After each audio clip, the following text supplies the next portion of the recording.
Bonjour à toutes et à tous, bienvenue dans cette troisième vidéo du chapitre sur l'introduction au patron de conception. Cette vidéo va être relativement courte parce que l'idée c'est tout simplement, maintenant qu'on a vu dans la vidéo précédente comment on faisait émerger un patron de conception et quelles étaient ses caractéristiques, là on va s'intéresser à justement qu'est-ce qui définit un patron et on verra dans le chapitre suivant plus en détail euh, comme une sorte de catalogue de patrons de conception. Alors, l'idée qu'il y a derrière des patrons de conception, comme on l'a vu, c'est que, en fait, se tromper, c'est facile.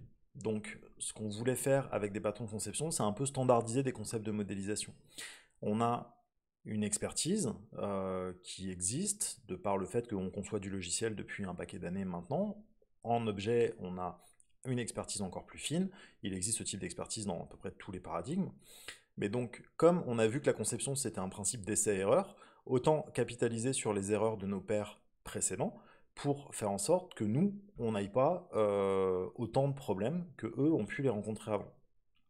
Donc, l'idée derrière la création d'un catalogue de patrons de conception, ça a vraiment été de mettre en place une sorte de catalogue de solutions réutilisables, élégantes et efficaces, pour des problèmes qu'on rencontre souvent.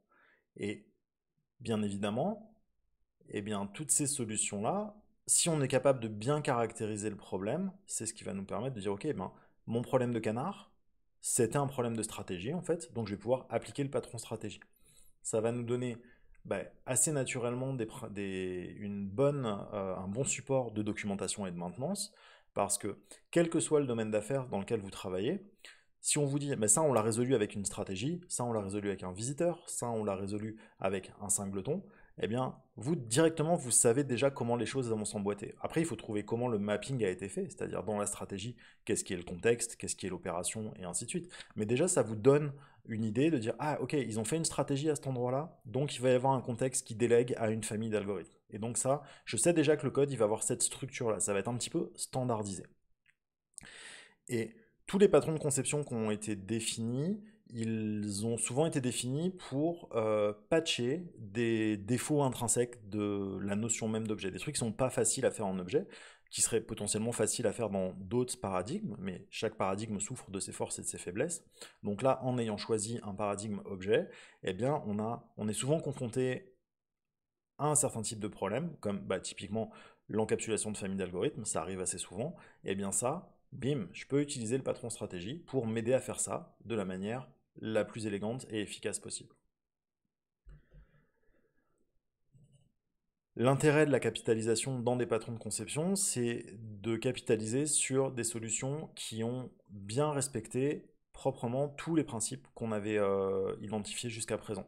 Vous vous rappelez dans dans la première vidéo du chapitre, on avait l'impression d'avoir bien fait, mais on avait raté un des piliers qui était favoriser la composition à l'héritage, et donc on était bon sur tous les autres piliers, on avait bien identifié les aspects qui varient, on avait bien programmé aux interfaces, mais comme on l'avait fait de la mauvaise manière, eh bien notre conception était pas du tout utilisable. Donc l'idée d'utiliser un patron de conception, c'est aussi l'idée d'être capable de reposer sur, ok, ces patrons-là ont été validés comme étant des bonnes solutions à notre problème. Il faut juste faire attention à ne pas se tromper de problème. Il ne faut pas rentrer du patron de conception de force dans toutes vos conceptions. Ça n'aurait pas de sens, hein. Le but du jeu, c'est pas de mettre le plus de patrons à la ligne de code dans votre classe ou dans vos codes, tout simplement.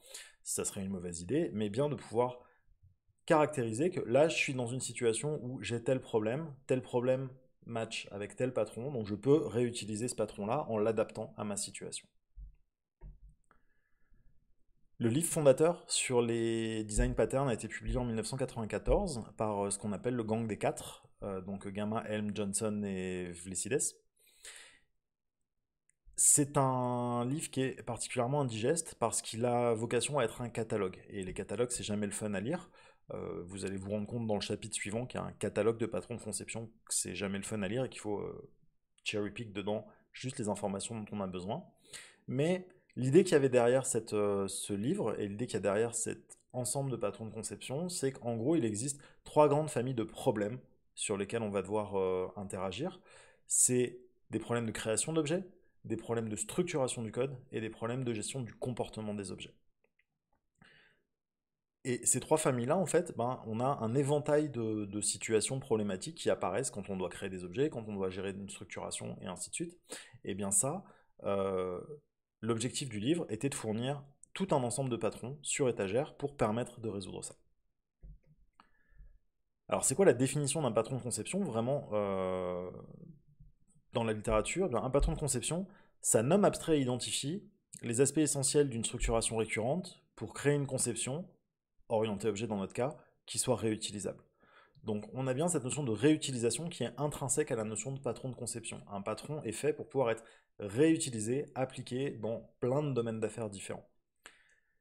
Il définit les aspects essentiels. Donc il ne définit pas le détail. Il définit simplement que, si on revient sur la stratégie précédente, une stratégie c'est un contexte avec une opération qui doit être réalisée par délégation. Donc ça c'est les aspects essentiels de la bonne structuration pour encapsuler une famille d'algorithmes et déléguer à cette famille d'algorithmes. Et donc ce que va faire le patron de conception, c'est être une description qui va dire ok, ça a un nom, ça s'appelle une stratégie. Ça va définir les bonnes abstractions, contexte, opération, et ainsi de suite. Et ça va identifier comment tout ça s'est relié les uns aux autres. Nos patrons de conception, ils vont donc être classés dans trois familles, création, structure et puis comportement. Et ils ont aussi ce qui s'appelle une portée. Est-ce que c'est un patron de conception qui va travailler au niveau des objets ou est-ce que c'est un patron de conception qui va travailler au niveau des classes? Notre patron de conception stratégie qu'on a manipulé, il est un patron comportemental, parce que ce qu'on cherche à faire, c'est à changer le comportement des objets à travers cette famille d'algorithmes.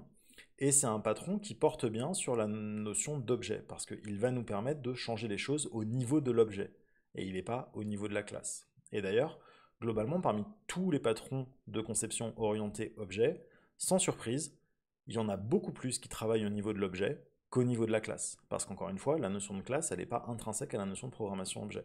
Ce qui nous intéresse vraiment, c'est de structurer comment nos objets coopèrent entre eux.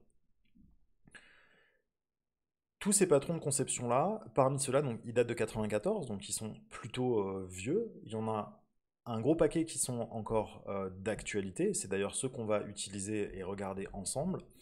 J'ai fait des choix de présentation dans lesquels j'en ai enlevé certains qu'on va pas traiter dans INF 51-53, et puis vous verrez dans les vidéos du chapitre suivant que l'idée n'est pas de les apprendre tous par cœur, hein. On vous demandera jamais de définir par cœur ce que c'est qu'un adapteur ou ce que c'est qu'un décorateur, parce que pour faire ça, il vous suffit d'aller sur Wikipédia ou sur le livre de base pour retrouver ce que c'est. Par contre, il faut savoir comment ils sont définis, comment on les applique, comment on les compare les uns aux autres, et ainsi de suite. Donc c'est pour ça que j'ai fait des choix dans ces patrons-là.